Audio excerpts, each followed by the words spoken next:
हास्तेतै हाकतरो पालायजागै तंखा थुरुक बसं लुकुरकनि गोथार कुरबानि ईद गोथार कुरबानि ईद ओंखा थुरुक बसंनि बागै बेलायनो गोथार साल तां सालो कुरबानि ईदनो रगैनो गेदुमिया मस्जिदो पालायलायखा कुरबानि ईद सालनो रगै कायसा नांकुकमानि पान्दाव नामाज परिलायै कुरबानि ईदनो पालायलायखा थुरुक बसंनि जत लुकुरक आबाय बाक्सा थुरुक बसंनि हदा अक्रा रगबो फायै नामाज परिलायखा मोताय बारकलायखा मोतायनो मैतो ख्लायै खुलुम कबक ख्लायलायमानि नुकजाखा जेदुमिया मस्जिद আজকে পবিত্র ঈদুল আজহা বা কুরবানির ঈদ।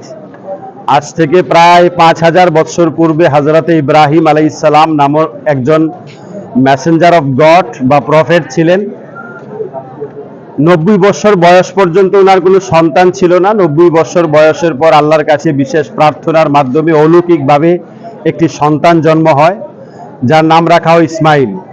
তার 12 থেকে 13 বছর বয়স হওয়ার পর আল্লাহর পক্ষ থেকে নির্দেশিত হন তার প্রিয় একমাত্র সন্তানকে আল্লাহর রাস্তায় বিসর্জন করার জন্য, কুরবানি করার জন্য। তিনি প্রস্তুত হন, ছেলেও প্রস্তুত হয়।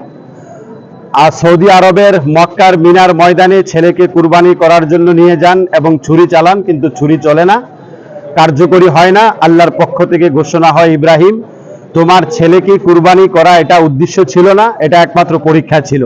এই পরীক্ষায় তুমি সফল হয়েছ, তাই আল্লাহর পক্ষ থেকে একটি দুম্বা প্রদান করা হয়, এটাকে কুরবানি করো।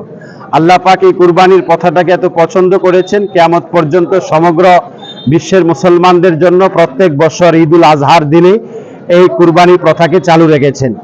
তো আসলে মূলত আজকের এই কুরবানির দিনে বা ঈদের দিনে এটা একটা ত্যাগের উৎসব।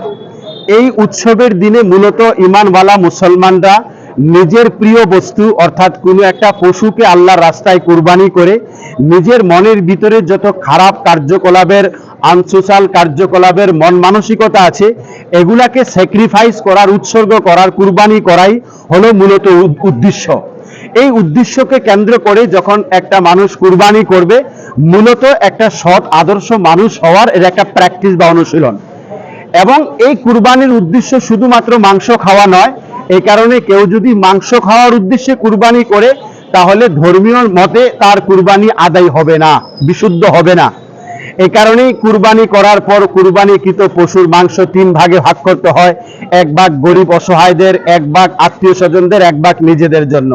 তাই এই কুরবানির ঈদের মধ্যে একটা মানবিক দিক লুকিয়ে রয়েছে। তাই আজকের এই আনন্দের দিনে, উৎসবের দিনে আমাদের রাজ্যের এবং রাষ্ট্রের যে যেখানে অবস্থান করছেন সকলকে জানাই আন্তরিকভাবে ঈদ মোবারক। সকলেই ঈদের আনন্দ উপভোগ করুন এবং এই ঈদের আনন্দ প্রত্যেকের ঘরে, প্রত্যেকের মনে সমানভাবে বয়ে যাক, ইহাই আমাদের একান্ত কাম্য ও প্রার্থনা।